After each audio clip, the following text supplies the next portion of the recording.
तो दोस्तों इन्फोसिस ने अपने क्वार्टर वन के नंबर को डिस्क्लोज कर दिया है। तो चलिए देखते हैं क्या है क्वार्टर वन के नंबर्स के अंदर। डाटाबेस के यहाँ पे क्रोस में दिया गया है।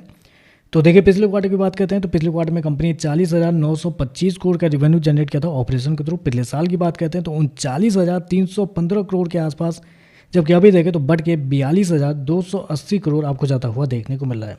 तो साल दर साल जाते हैं तो साल दर साल कंपनी के रेवेन्यू के अंदर लगभग 8% के आसपास की तेजी आपको देखने को मिली है। जबकि क्वार्टरली बेस पे जाते हैं तो क्वार्टरली बेस पे भी कंपनी के रेवेन्यू के अंदर तेजी आपको देखने को मिली। यहाँ देखें लगभग बोल सकते हैं 3% के आसपास का जंप आपको देखने को मिला है। तो कंपनी का रेवेन्यू देखें तो आपको साल दर साल क्वार्टर बढ़ता हुआ देखने को मिला। हालांकि मार्केट का मानना भी था कि कंपनी के रेवेन्यू के अंदर साल दर साल क्वार्टर तेजी देखने को मिलेगी।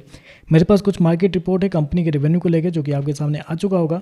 उसमें अगर आप गौर करते हैं तो हर किसी ब्रोकर का मानना था कि इस क्वार्टर में कंपनी का रेवेन्यू लगभग 41,000 से 42,000 करोड़ के आसपास आता हुआ देखने को मिलेगा। और जो एवरेज अनुमान निकल के आता है वो आपका निकल के आता है 41,800 करोड़ के आसपास। तो आप कह सकते हैं जितना मार्केट का अनुमान था उसके आसपास या उससे थोड़ा सा बेहतर आपको देखने को मिल रहा है। चलिए कंपनी के खर्चे क्या निकलते हैं वो देखते हैं। तो देखिए पिछले क्वार्टर में कंपनी 32,452 करोड़ खर्च की थी। पिछले साल 31,132 करोड़, जबकि अभी देखें तो कंपनी खर्चे 33,581 करोड़ आपको देखने को मिल रहा है। तो खर्चे भी देखें तो खर्चे भी कंपनी के ठीक है कंट्रोल में आपको देखने को मिल रहा है। चलिए कंपनी का प्रॉफिट क्या निकलता है वो देखते हैं। तो देखिए पिछले क्वार्टर में कंपनी 7,038 करोड़ के प्रॉफिट में थी। पिछले साल की बात करते हैं तो 6,374 करोड़ के आसपास, जबकि अभी देखें तो बढ़ के 6,924 करोड़ आपको जाता हुआ देखने को मिला है। तो साल दर साल जाते हैं तो साल दर साल कंपनी के प्रॉफिट के अंदर भी एक अच्छी खासी तेजी आपको देखने को मिल रही है। लगभग 9% के आसपास का जंप है कंपनी के प्रॉफिट के अंदर साल दर साल। लेकिन वहीं अगर क्वार्टरली बेस पे जाते हैं तो क्वार्टरली बेस पे लगभग 1 से 1.5% के आसपास की गिरावट है, जो कि मार्केट को पता भी था कि क्वार्टरली बेस पे 1% के आसपास गिरता हुआ देखने को मिल सकता है। तो वही एग्जैक्टली सेम नंबर आपको देखने को मिला। मेरे पास कुछ मार्केट रिपोर्ट है कंपनी के प्रॉफिट को लेकर भी जो कि आपके सामने होगा ही। तो उसमें भी देखते हैं तो हर किसी के ब्रोकर का मानना था कि कंपनी का प्रॉफिट लगभग 6,800 से 6,900 करोड़ के आसपास देखने को मिलेगा।